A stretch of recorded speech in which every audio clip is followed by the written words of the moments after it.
Estamos de volta, família! Como que vocês estão? Eu estou bem, espero que você também esteja.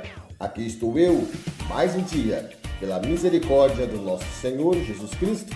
E Deus nos abençoe esse dia chamado hoje. Sejam todos bem-vindos ao canal Arrependa-se. Para quem não me conhece ainda, o meu nome é Fábio Santos.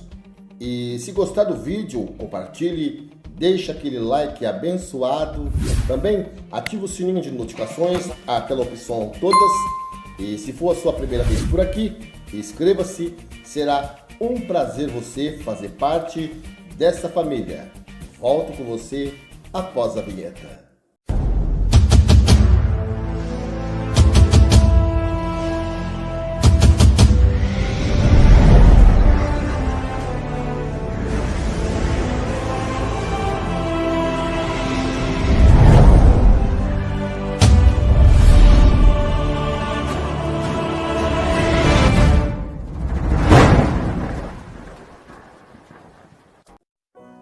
A morte de Jesus foi um ato terrível, mas nos trouxe a salvação.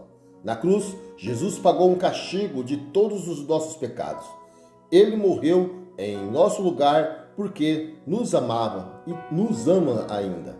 Jesus se ofereceu para tomar o nosso lugar. Seu sofrimento na cruz foi muito grande, mas ele decidiu passar por isso por amor a nós. Agora, todos que creem em Jesus como seu Salvador estão livres do castigo. Mas Jesus não permaneceu morto. No terceiro dia, ele ressuscitou. A morte e a ressurreição de Jesus são a garantia da nossa salvação. Assim como Jesus morreu e ressuscitou, nós morremos para o pecado e um dia iremos ressuscitar para a vida eterna. E sendo encontrado em forma humana, humilhou-se a si mesmo e foi obediente até a morte e a morte de cruz. Filipenses 2:8. Paz e graça, família.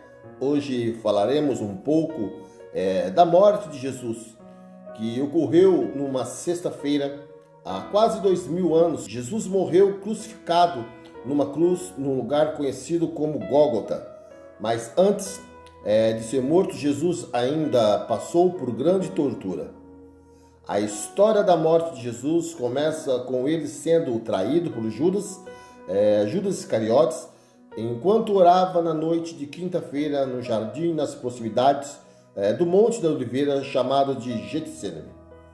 Depois, Jesus foi conduzido pelos guardas ao Sinédrio para ser julgado. O Sinédrio não tinha nada para apresentar contra Jesus, mas usou de falso testemunho para acusá-lo de blasfêmia e sedição. A pena requerida pelo Sinédrio foi a morte.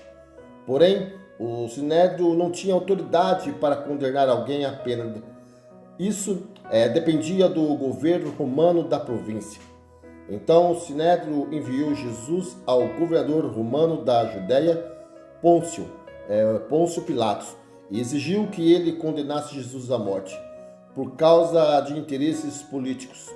Pilatos até relutou em autorizar a morte de Jesus, mas a pressão dos líderes judeus foi muito grande. Com a morte de Jesus tendo sido autorizada por Pilatos, ele foi conduzido a uma sessão de tortura.